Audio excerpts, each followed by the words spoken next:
la douleur, elle est quand même assez persistante. Vous avez certainement entendu parler de l'histoire de cette jeune femme qui, après avoir porté une paire de bottes une journée, a développé un eczéma purulent. Ces bottes ont été fabriquées en Chine et elle les avait achetées spécialement pour son magasin à Ingrandes-sur-Loire. Mise en cause, un sachet anti-moisissure qui se serait dispersé dans la botte.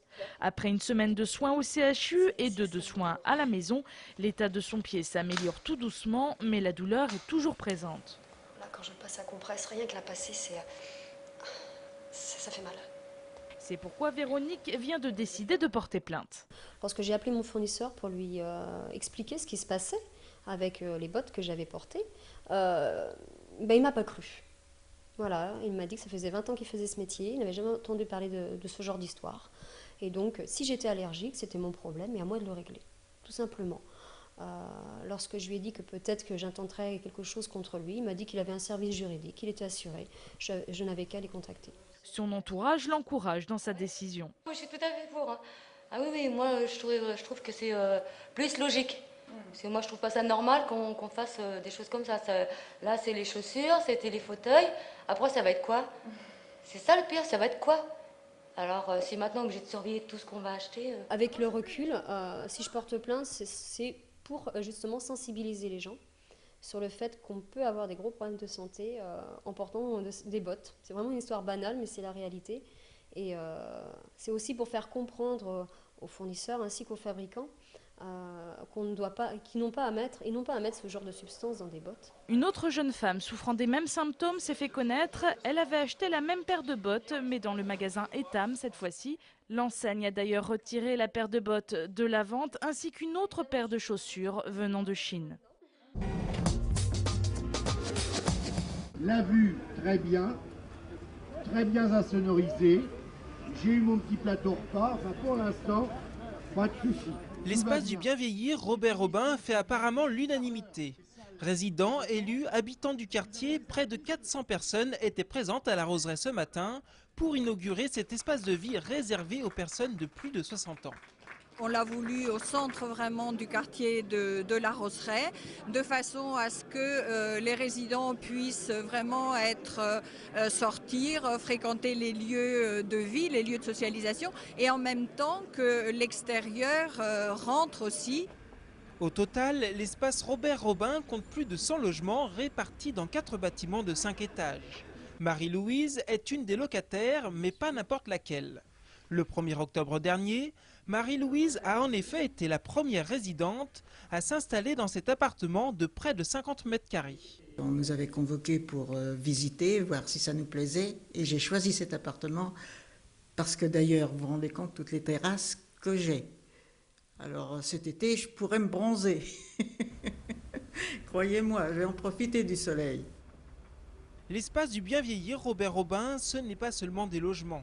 L'espace abrite également la plateforme gérontologique Passage.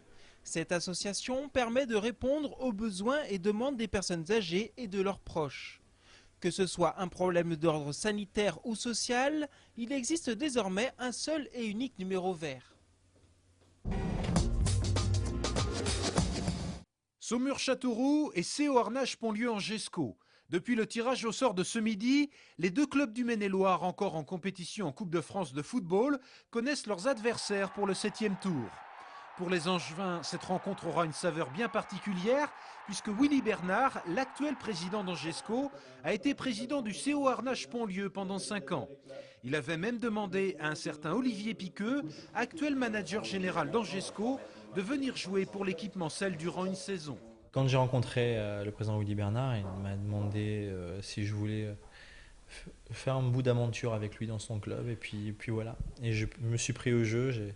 J'ai vécu une année de rencontres un peu incroyable avec un succès parce que nous étions parvenus à monter cette année-là.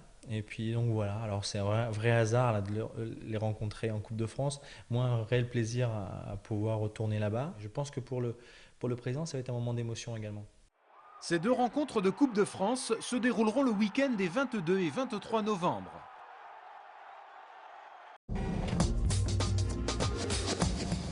Le coureur cycliste Lance Armstrong souhaite prendre le départ du circuit de la Sarthe, pays de la Loire. L'ex-sextuple champion du Tour de France l'a annoncé dans une interview parue hier sur le site internet cyclingnews.com. L'organisateur du circuit de la Sarthe, Gérald Feuvrier, a reconnu avoir un contact avec Astana, l'équipe d'Armstrong.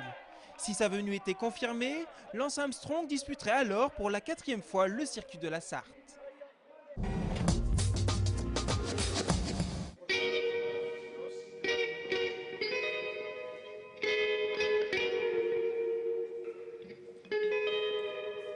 Le musée des Beaux-Arts d'Angers consacre une exposition à Daniel Tremblay, exposition en forme d'hommage à cet artiste angevin décédé en 1985 dans un accident de voiture à seulement 35 ans. La carrière de l'artiste sera courte, mais en seulement 5 ans, Daniel Tremblay aura connu un succès fulgurant. C'est quelqu'un qui très tôt a trouvé son public, a trouvé des institutions qui s'intéressent à son travail, a trouvé des collectionneurs qui lui achetaient du travail. C'est rare qu'en 5 ans, un artiste fasse une aussi belle carrière. Daniel Tremblay étudie à l'école des Beaux-Arts à Angers. À 25 ans, il s'envole vers l'Angleterre. Il revient en France imprégné de la culture anglo-saxonne et insuffle un vent nouveau à l'art contemporain de l'époque. Il ne faut pas oublier que les années 80, on sort des années pures et dures de l'abstraction support surface ou de la peinture réaliste combative.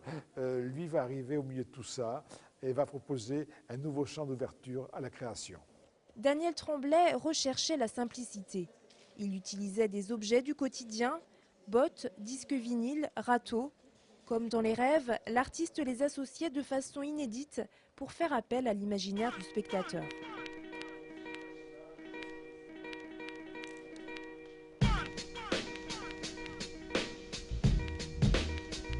35 œuvres sont exposées au musée des Beaux-Arts à Angers jusqu'en mai 2009.